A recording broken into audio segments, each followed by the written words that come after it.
Last week I said that the Nuggets are the team to beat.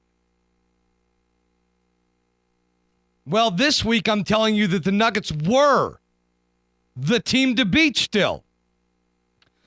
A few weeks ago, I ranted and raved about the Denver Nuggets getting no love from the national media for winning a franchise record 57 games, including 17 of their final 20. I called the Warriors a D-League team, and I said that the Nuggets are the team to beat. Here I am a few weeks later as the Nuggets have been eliminated from the NBA playoffs, and that D-League team is now giving the Spurs more problems than anybody could have imagined. I still feel like the Denver Nuggets were good enough to go to the finals. As a matter of fact, I still feel like they can beat anybody in the NBA in a 7-game series outside of the Heat. The Warriors are very good. I was wrong about that. I'm man enough to admit it. But I, like many, never expected them to shoot at historically high percentages and get such great play from their young bench.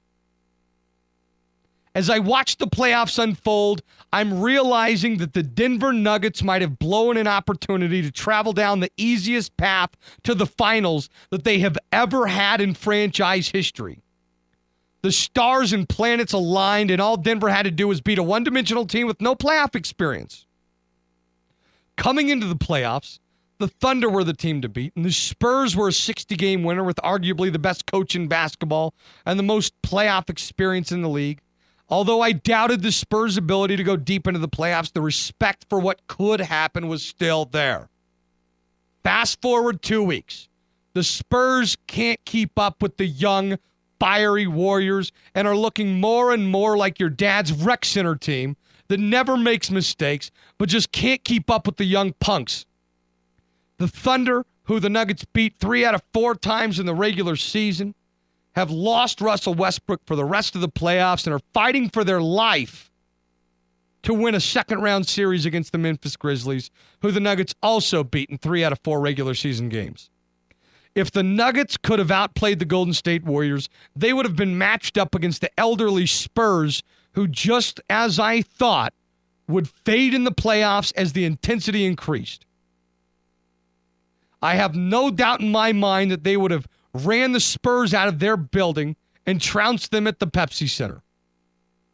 George Karl is going to get a big boost from his supporters if the Warriors end up winning this series, which is highly likely. It's highly unlikely that the Spurs win this series.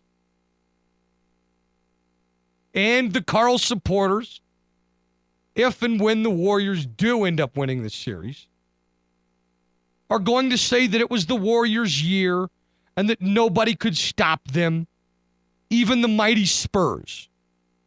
The truth is that the Spurs played, in my estimation, the worst NBA playoff team in the tournament outside of Milwaukee, and only looked so good because the Kobe-less Lakers are that bad. After the Nuggets walked through the geriatric Spurs, they would have met up against the Thunder, who the Nuggets dominated throughout the regular season. Even with playoff pressure intensified, the Thunder would have been forced to play the thorn in their backside without Russell Westbrook, and in the end, fell short to the all-hustle team.